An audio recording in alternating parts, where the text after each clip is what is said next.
Oh, maybe it is working.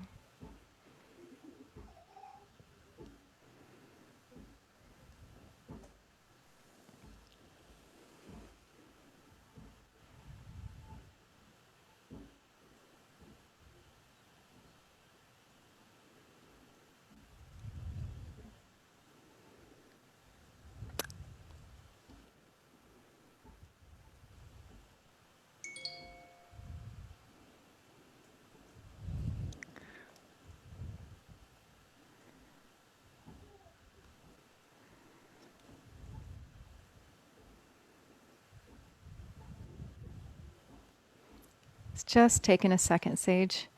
I think it No might be worries. going. Let's see.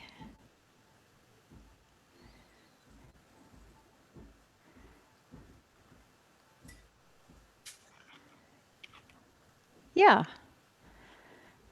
Yeah. Hey, we're live. That's cool. We're on Facebook Live. Yeah. Hi, everybody. Let me get back to Sage now. Welcome. Let me record this also, just in case. So after Sagen and I have talked about, we've been friends a very long time. We've worked together, done a lot of dances together, and we've talked about having a chat online like this just to share some of the things that we're experiencing lately and to play a little bit. Perhaps one of us will offer some kind of a movement thing that's going to make your body feel really good before the end. And it's just a short little interview, playful interview. Sagen Melcher. How should I introduce you? I've known you for since about 2014. You did the kite training many times. You went through it once fully, but then through other trainings, you were a big part of those. Through ecstatic dance, you're one of the stable points, like a space holder for it, and someone I've leaned into so many times, and I'm so grateful for your support.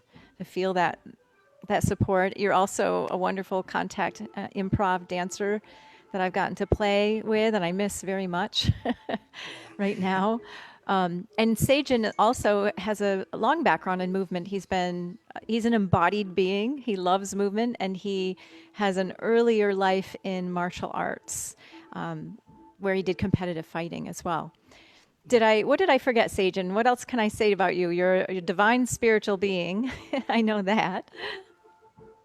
Is there um, anything that I forgot that you want to add? um, I think that pretty sums it up. It's I consider I've been on a journey with you as since diving into the Earth immersion training. I think that was probably 5 or 6 years ago, and yeah, it's just kind of opened up many doors, not only physically but uh, mentally, and yeah, there was martial arts training, and I find myself coming back to that more and more now. The groundedness and the approach, the mental stability and the confidence I felt that the martial arts offered, I can now bring it into this free form movement that we Mm. practice. Um, I remember a big transition that I had to make when uh, going from the martial arts into dance and starting to practice this a lot of stuff. I was extremely afraid.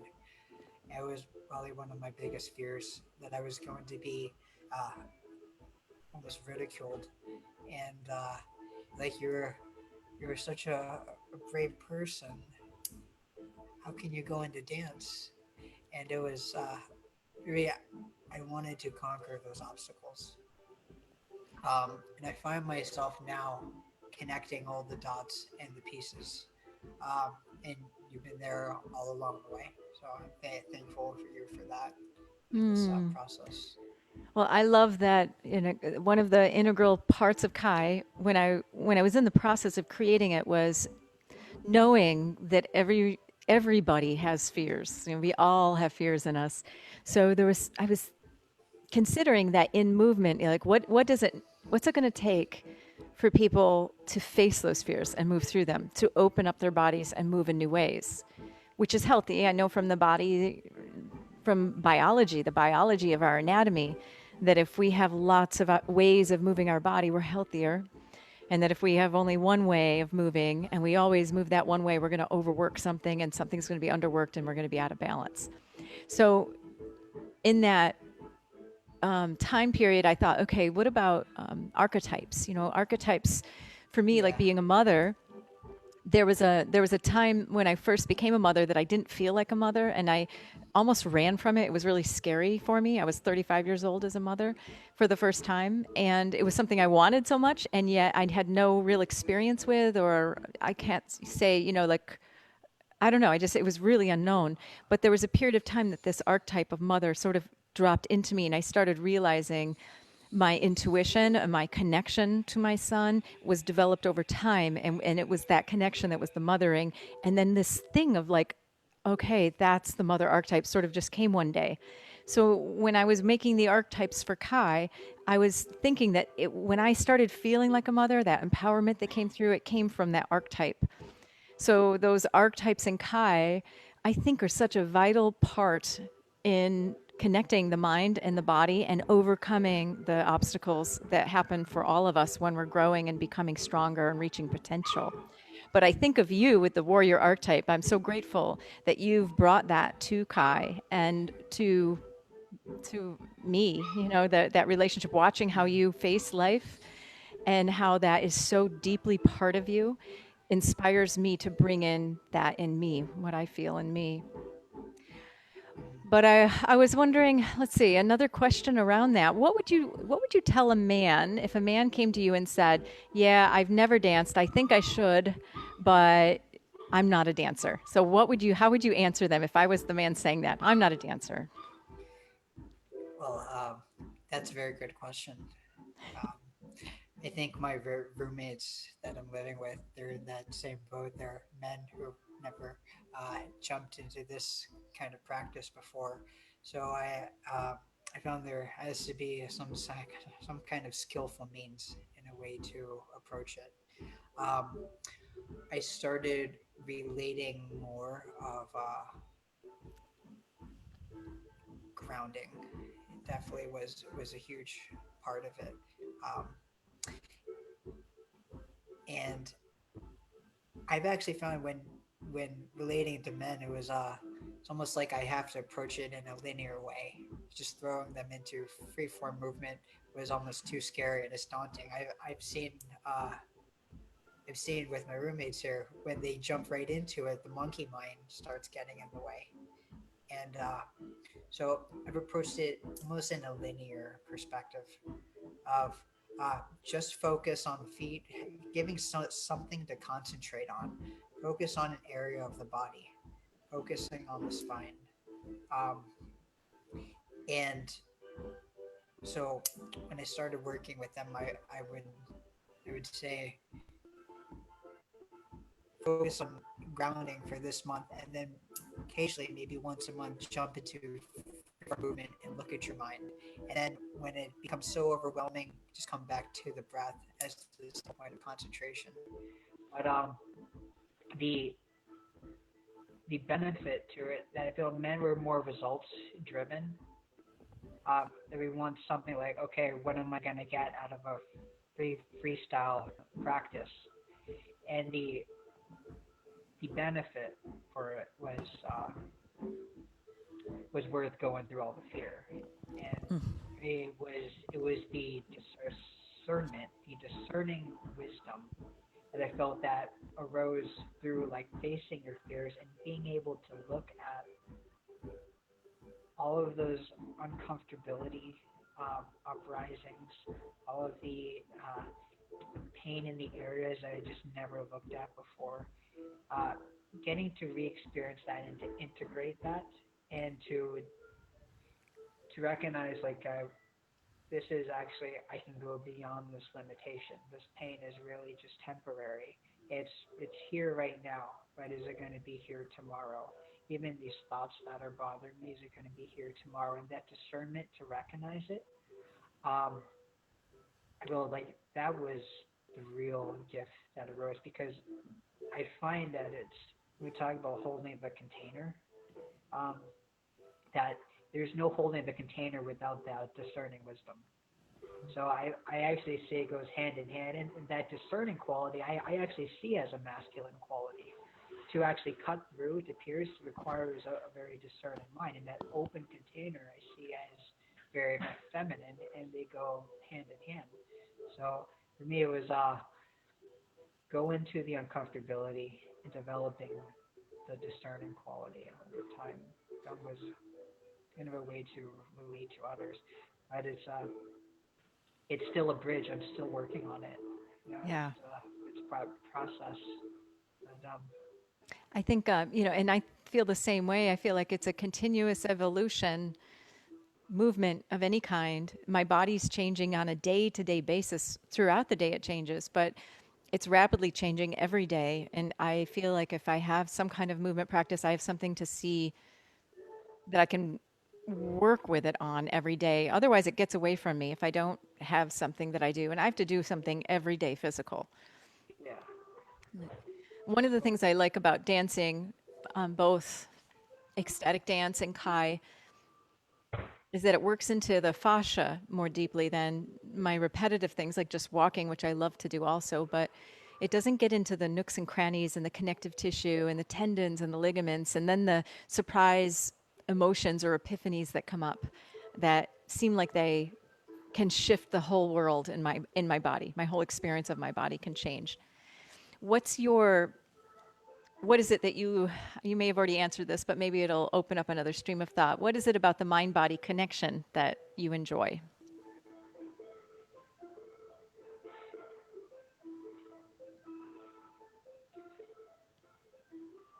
I mean the words that come to mind maybe going beyond limitations and obstacles, um, and then more and more.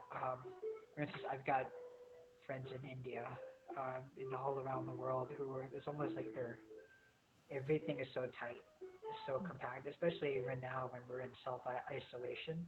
Everything is just so tight that I wanted to find that freedom within myself that was not based on a location. And and I spent a long time in meditative practice, in some retreats, and it wasn't quite doing the same thing for me as just going directly into the mind body connection that it would into this freestyle movement. Um, for me, it was the difference between a gradual approach. I can gradually meditate for a long time, develop some discernment there and sit, or I can just go directly into it. And really, I saw when you talk about the archetypes, I saw that as very warrior like. The direct approach, just clear cut.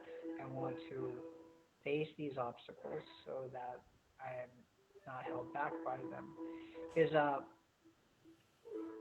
biggest ones that I saw within myself is probably the fear of what other people thought, fear of looking strange. Even even with when I started posting on Instagram, there was this that same storyline, that filter comes through. Like, oh, am I gonna seem strange by sharing this? It's like, okay, this is just another stream of thought for me to work through. Yeah. Of, I which, can so relate to that.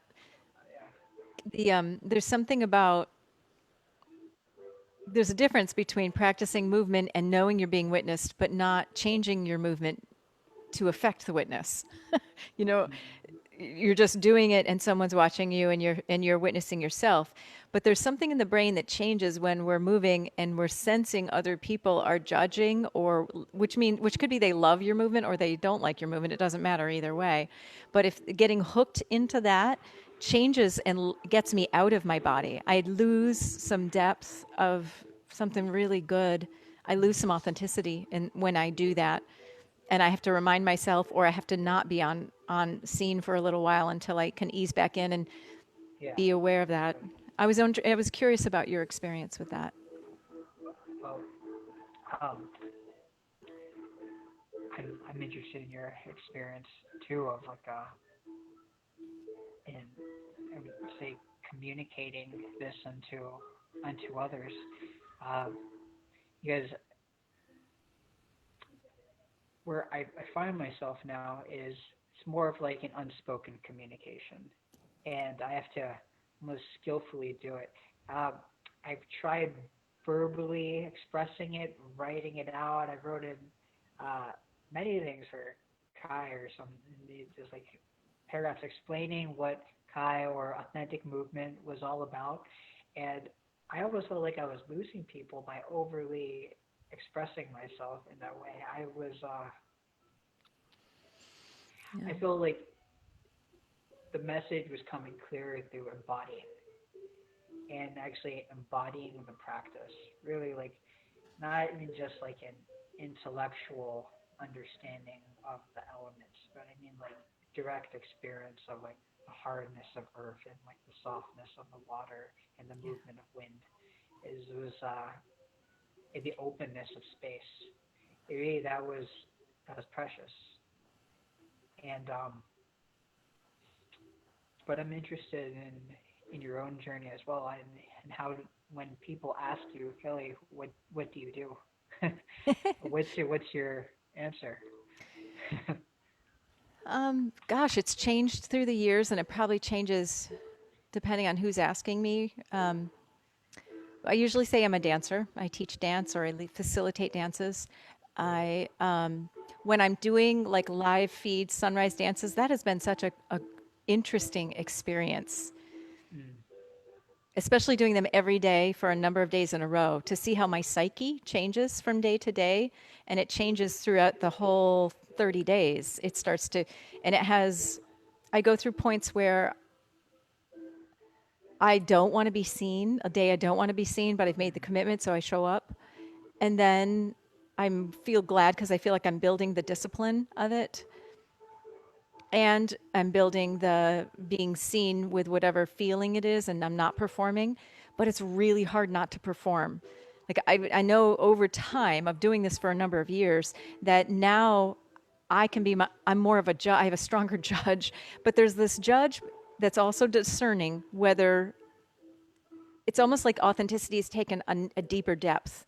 And I really want to touch the depth of it. And I'm not Yeah. sure I can touch it and do live feed 30 days anymore. I don't think I think that got me to a certain place. And now I'm exploring what the next thing is. Um, it's Do really, you have it's, an intuition of where that direction is going, of where you see that door opening up, of like where your personal practice and authentic movement is leading you? yeah.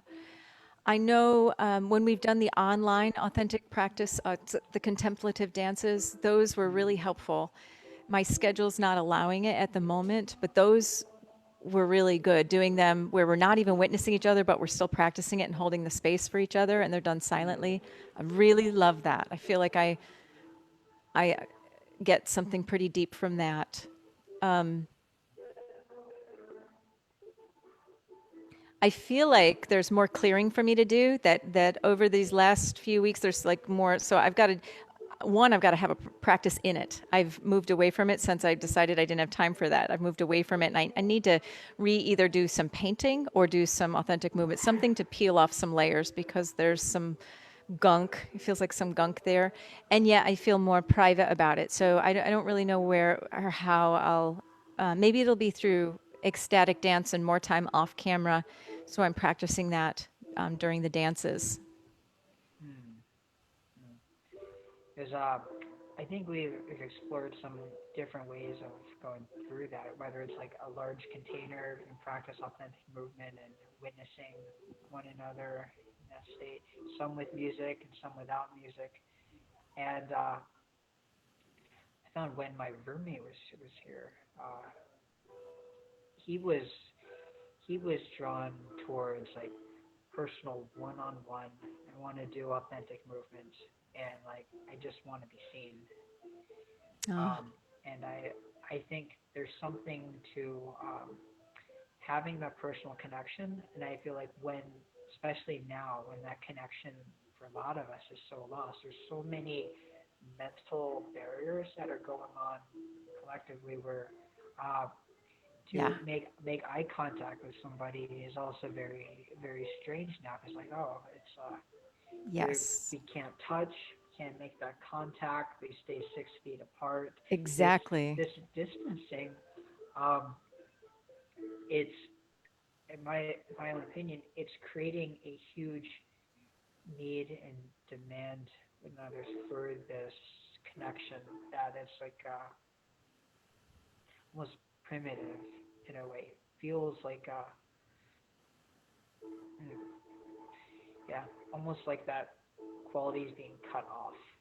Yep. And then I see all this work we're doing is now integrating those qualities Yeah. that are just been suppressed for a long time. Um, Yes. yeah. That sounds beautiful. And one thing I do think whatever practice I choose, I'm more careful now about who I want to see me. I mean, when we're doing a talk like this, I call on my warrior and I make it a discipline and I show up. But for me to reveal my deepest authentic practice, to me, that's so sacred Yeah. that I can reveal some, and be okay with it, but to get really deep into the cellular level, it requires for me someone who has been practicing it for a while and Mm-hmm. who I feel safe with. And These sacredness that you're referring to, it's that's a theme I just keep touching on again and again because there's something so sacred there about dissolving the constraints and then allowing this authentic expression to pour forth and actually having it be seen in an open space is the scary part. yeah, And it's do you feel more open now to like having that having that scene? You know, I think it, how has your process been? yeah, I think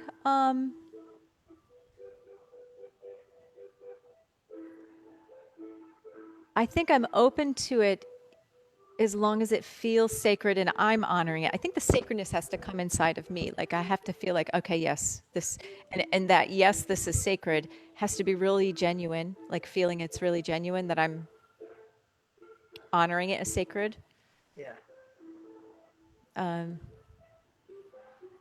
but I'm a courageous person at heart. I have like you, I go towards the challenges. I just have to be careful because that sometimes that part of me that is really like, okay, there's the challenge. Sometimes the challenge is the opposite of what I think the challenge is. And that like that part that goes outward that sometimes can be easier for me than than holding the inward for a long time.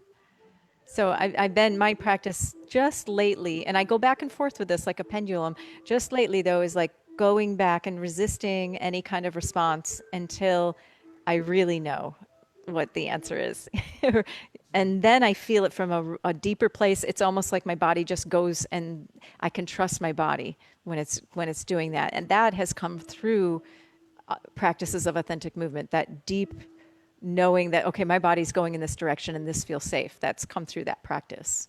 Mm-hmm. What would you say is like if somebody were to ask you why are you doing this? Um, and what are the benefits of why do I want to be authentic? Good question. Do you Yeah. get that question? Yeah. I think that the level of authenticity that's important to me is a lot deeper than what I see around me a lot. Yeah. And for me, it's freedom. When I'm absolutely authentic, I'm not looking for anyone else to show me a way to walk, a way to dress, a way to respond, a way to fit in. It's almost like letting go of all those things that seem like they'd give you freedom, that level of belonging, that ultimately has felt like a trap to me. Like it actually feels like my body gets tighter and bigger and harder to breathe. And something physiologically happens that I feel like I become like a flat line. But the authentic movement has opened up more ease, more creativity, more options, more peacefulness for me. And in that practice, I've met others who understand that, and I can connect with them without it feeling like I'm having to be anything other than myself. And to me, that level of love is something I is so beautiful and something I didn't. It's something rare that for me. So I really treasure that and want to stay in that place of offering that same kind of love to others. Mm. Yeah, that's very beautiful. It's I find like the because it's such a scary process to go into. Um, the quality that I found actually relating to others who are kind of they're not sure, they're leaning on the fence. Do I lean in or not? Uh, is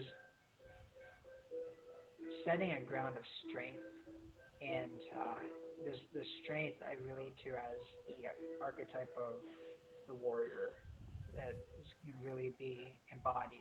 And even just now, I was doing some kicks and punches earlier, and I was recognizing, like, now it has all been part of Kai for exploring through the 21 moves, the various kicks and punches. And I had this wall up within myself, like, I don't know if I can fully let this warrior out. I was a little, even among our community, I found that I was still holding back to actually let out a full kick. Let out Ah, a punch. It was. I'm just now exploring that. Can I even let that go and go even deeper? And finding that there's a strength in this, and actually being authentic is a strength, and that courage is what is like. It's it's your own personal power. I find, and it's if I were to like outline this whole process here, it basically be how to lead somebody into their own personal power and taking responsibility for their life. Because when you're so uncomfortable being or moving in an unstructured space, and nobody's telling you what to do, you have an hour and a half in ecstatic dance. You can move, crawl, move any way you like to. And when the attachment that arises for most people is the attachment to a structure and a form. And at the same time, we don't want that structure. It's like you're craving it, and then you're pushing it away at the same time. This dynamic push and pull, and then witnessing that is like, do you want it or do you not? Do you want it? Do you not? Um, this is the game to catch that. To catch that story in my mind before it arises. Like, why can't I let out a punch in a dance class? Or why can't I let out a kick in an ecstatic dance? Who set that? Who set that law? Who said I can't crawl on the floor? Thank God you've allowed that space to crawl on the floor, and actually connect with the earth. yeah.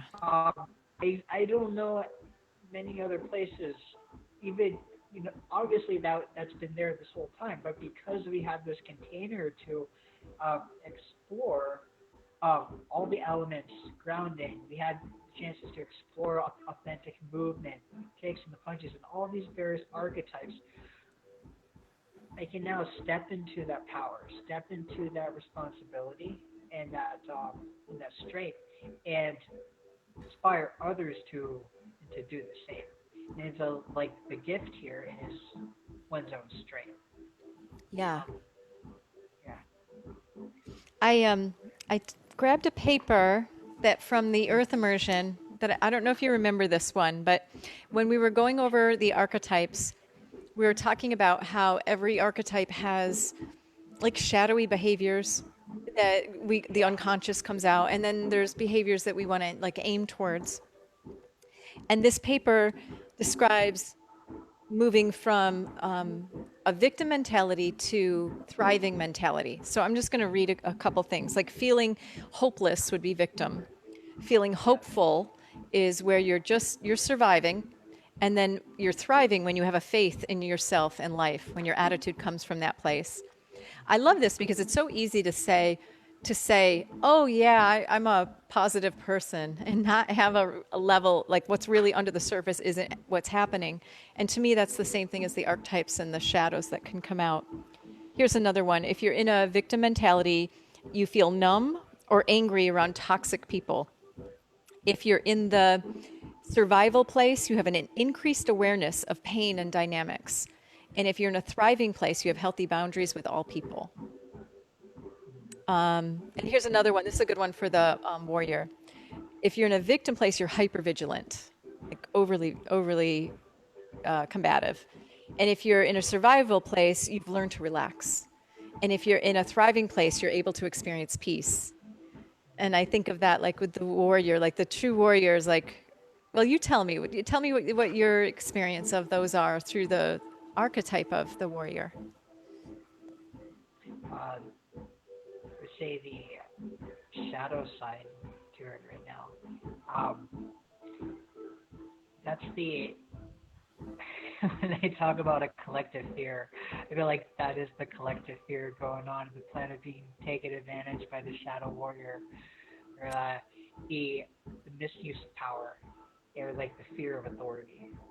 So that the fear that an authority figure that has this projected power can take advantage of me.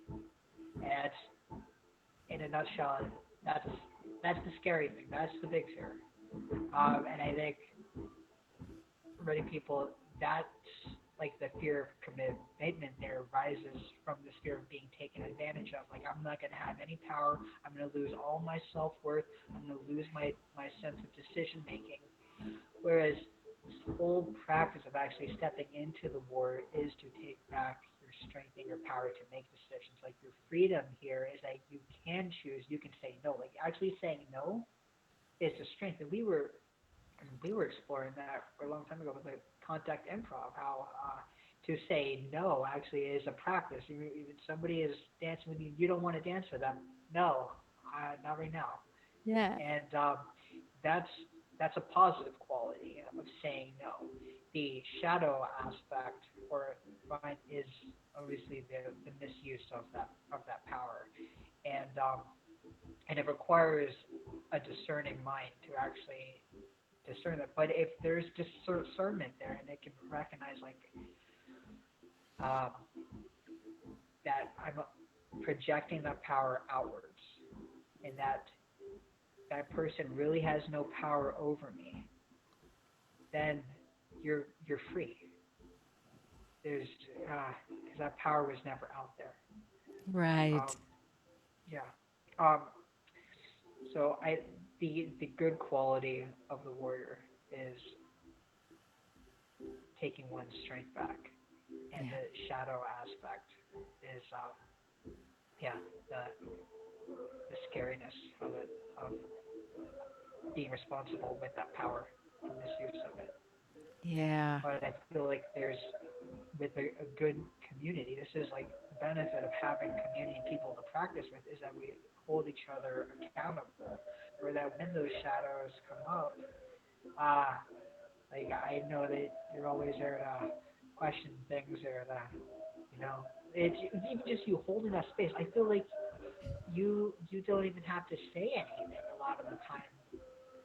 Like just moving in that space in an ecstatic dance or an authentic movement session or one of your classes, try just being in that space where you're automatically holding that discerning wisdom and can just like pick up on what energy is going on. I feel like that automatically liberates, in my opinion, any of the shadow aspects of it. It's very hard for somebody who wants to misuse the power to actually be in the same space as you, Mm. especially if you're radiating like okay, openly express yourself. It may come out for a glimpse of a second, but that's it, and it's gone. Mm. And I feel like so even in those spaces of the dancing, I even welcome the emotion of anger. Yeah. I even welcome the emotions of like shouting, Yeah. pride, like I'm stomping my foot like as a proud person, and then and it dissolves like a butterfly. You have one of those things, and then just on to the next thing. And so being able to catch that for me was the value that I don't have to be limited or restricted anymore to my own emotional patterns. And Yeah. I'm freed from them with discernment. And it requires a community and it requires a space holder like yourself to hold that container. But that right there, I feel like the ability to hold a container is that true value. I mean, like for men, men initially, if I want to really get into a man's head, if I want to really draw him into the practice, I would show him the value of actually holding space for another. Because if he wants a meaningful relationship as well, if he wants trust in his relationship, god damn, you have to be able to hold space. Oh my And God. so like that's huge. And for women as well, to actually um, that's that's compassion as well. If a man can hold space, especially among everything that's going on and witnessing that, I honestly feel that's doing more benefit for mankind than trying to uh, fix these problems. When you talk, I feel there's so much goodness coming out of being in an ecstatic dance, holding that space for whatever arises, um, and then knowing others can express themselves at the same time. There's there's so much healing there taking place. That's the real medicine. Yeah. Uh, whether that's recognized or not, I know that's the job of a good teacher who can show you this space right here. Just relax into it, and the shadows liberate on their own. Just have to trust, relax, and allow that energy to express itself and come forth. And you have that in this community. You know, we have this here. There are people who are trained. Um, um, I don't know who said it at the last ecstatic dance. Forgot her name. Mm. um, she was like, "Oh, you don't need a group of 100 people. All you need is this small group right now of embodied beings. That is enough. And there's so much medicine in this. Just a few people who actually know the value of holding space and who can hold that medicine for others. That's doing more miracles than all the protests and the riots going on now. Like you're offering the true medicine, and I would stand by that 100%. There's a huge value in this. This value is not seen uh, because maybe our own insecurities and our lack of discernment there. But uh, Yeah. thank you for the space that you hold, because Do you know I it? know the shift within myself. And it's It's been it's amazing. a collective held space, but it's funny because I think that's the thing with power and ego and like like learning to just for me personally learning to surrender again and again and to know when I can lean in and let go and when I need to Yeah, kind of step forward more and regulate that as far as like leading or holding a space. I think it empowers others to come forward and feel what it feels like to hold space. When they come, they get to practice that over time. Like there's this oscillation that's happening in our dances and it's organic. It's just so like recognizing like, okay, now's my time. I can really let go. I feel held here. And for me to take that when I feel that, I think others are learning by watching that. And then it just starts to become something that happens each time in a very different, unique way, like a puzzle that keeps changing pieces. That's the way I see it. yeah. I think also the word embodiment too. That if a person is embodied, to like actually embody these good qualities of holding space, Yeah. um, that it's yeah, it almost goes hand in hand. Like I can tell a person's capacity to hold space by how embodied they are. Yeah. I think of that also with contact dance, like can this person hold my weight if I lean in? Can they stay in their center if I come at them really fast or I come up at them in the side or how many ways can I be in relationship with them and can they hold that? Can they hold me? Like Yeah, I physically look at that and then if it feels like they would topple over or they would react or they would do something, then I know that that doesn't mean I would come at flying at them, but it means okay, so I want to make sure that the level of that I can lean in is a little less than someone else that I might be able to lean in more and be more dimensional with. So I'm like exploring that. I was when we were doing contact, what that felt like physically in the body. I'm missing contact. In fact, Yeah. maybe you could guide us into something. We've been on for a little while, so we probably should be off in about 5 or 6 minutes. But would you be willing to share something for those of us that are out there that have not been touched and are longing for contact, or maybe they've never done contact before? Some kind of maybe exercise that might awaken the Okay. skin or I've awareness. got perfect thing. Perfect thing. So, um, take a comfortable posture. This is, it's just a very basic massage. You're bringing the energy into the hands. So you're going to be inhaling fully, opening wide, holding the breath at the top as you re-inhale, bringing it over the head and over the eyes. And as it's over the eyes, down the face, massaging down. And when ready to exhale, exhaling quick and sharp, and just Mm, resting in that openness. I like So it. you can repeat a couple times. Sounds good. Yeah. So what it is too is the spine is completely straight because all this energy that we're opening up, we want to draw inwards towards the central line. So we'll inhale slow, holding, re-inhale, massaging, straightening the spine. And as we hold, just allow the spine to be straight. Energy is just held in a neutral manner. And then you can no longer exhale or hold. Exhaling quick and sharp and just resting in the space. I'll do one last round of this because it's in this one you just hold as long as you can of just inhaling fully and just with a straight and neutral spine. Just hold. Don't direct the air and just hold straight and stern. So inhaling fully, holding, just re-inhale and just hold. And as the spine straightens,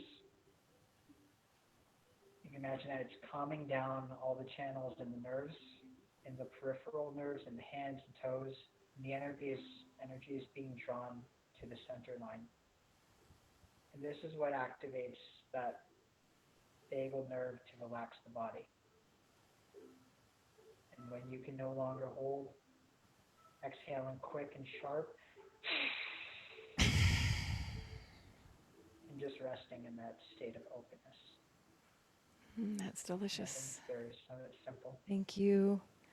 You're so intuitive with how you guide. I want to ask again, or here at the end, to share. Sagen has a special workshop coming up. It's on starts July 15th on Mm-hmm. Wednesdays. Do you want to talk a little bit about that? About like what Yeah. is it and what are you going to offer? What's it about? Okay. So I'm going to start a new class or workshop. It's going to be every Wednesday. It's going to go into grounding. So the many of the grounding movements that we practice in Kai, such as like the lunge, being able to lead with the heels, bringing energy into the toes, connecting with the earth and massaging down, being able to balance like in a tree, being able to extend the leg and to kick. As we're first going to start very slow, connecting with the earth, and then over the course of the weeks or so, allowing it to build into a flow, into a choreography, so that one has specific practice there that they can ground down, um, and exploring all these various ways of why it's important to actually connect to the earth and to connect with the to the tips of the toes, like the farthest area from the brain to uh, the earth, you know.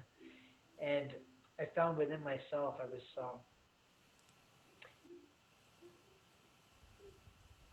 it's so relating to embodiment and being able to hold that space and dissolving that sense of separation between earth actually allows that stability of mind to go further into the practice. If you don't have any groundedness, when the first uprising comes and uncomfortable thoughts come, you have to have a steady ground and foundation to lean back on.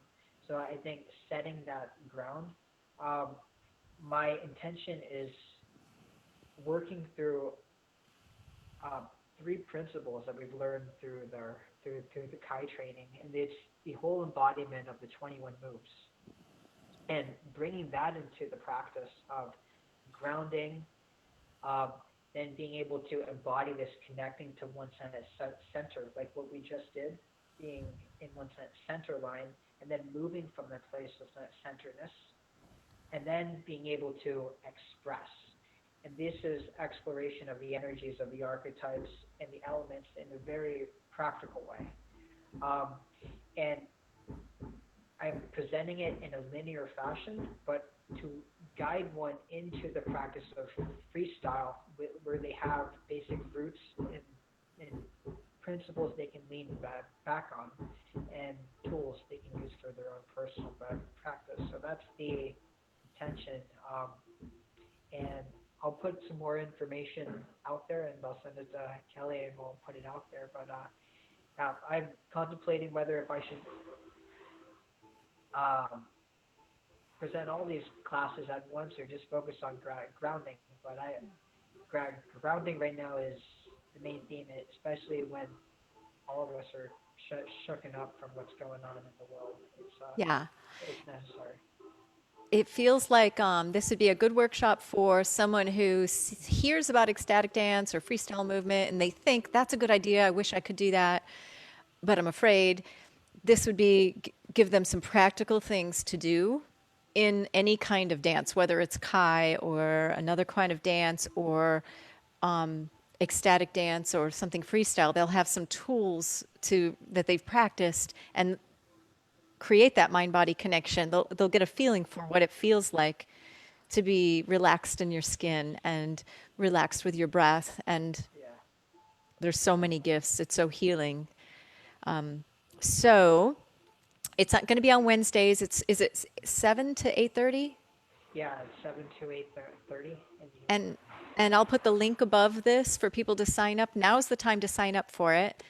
And it's 4 weeks long. At least the first session is it's over 4 Wednesdays, but you could take one Wednesday if you just want to take one. And if you've done the Kai training before, if you've over the last years have done a Kai training, it's a complimentary or by a love donation. You can take it from Seijin and kind of get back into that vibration of Kai and the feeling of Kai again if you've been away for a while. Is there anything else that I should add about that? Um, no, I think that's it. If there's anything else, then I'll let you know. But it's I'm going to be presenting this in a way that kind of builds upon each other. Um, so I ask for those who are interested that they commit to at least 4 weeks or classes, because it will present the whole grounding within that process, and that commitment also serves to deepen into your own practice. Um, Yes. that it can be taken individually, but my recommendation is at least four. Beautiful. I'm so with you on making a commitment for yourself. I mean, to me, that's a self-love thing. That's a you're investing in yourself and creating that. That's the beginning of holding space. Like I'm going to do this for myself, and I'm not going to let anything else get in the way. Yeah, and On developing a stable relationship with one's body in the process, yeah, like a healthy relationship is. that's basic and important, vital for thriving. To move out of victim stuff and to move into expanding in your life. That's the soul of it, the basic. On my chalkboard, I write a word for my kids at different intervals. And the one right now is discipline. And underneath it, I wrote, I don't care. And my son, Nate's like, Mom, because I just wrote it the other day, discipline, what's this? I don't care. And he was like offended by it. And I told him how whenever we set a commitment for ourselves to do something, opposing forces will come in. They just do, because that's what makes Yeah. us stronger. And so, me, I don't care is where anything that gets in my way of my discipline, of what I'm disciplining myself to do, whether it's get up in the morning at a certain time or do my meditation or show up with a certain attitude and doing what I need to do to get out of stinking thinking and come into a place of more optimism, the opposite will show up. It just will. So I have to say, I don't care. I'm not going to let that opposite, whatever it is, get in my way, that the discipline is the most important. For sure. But I better go. I'm hearing some weird feedback. So I think that's a good cue to log off. Thank you so much, Sajin. This was really, really a delicious conversation. And Yeah, it's been great. I love dialoguing with you. Yeah, same. Thank you so much. I Have appreciate a it. nice evening. We'll see you Wednesday. Wednesday. Yep. All right. Bye, everybody. Bye.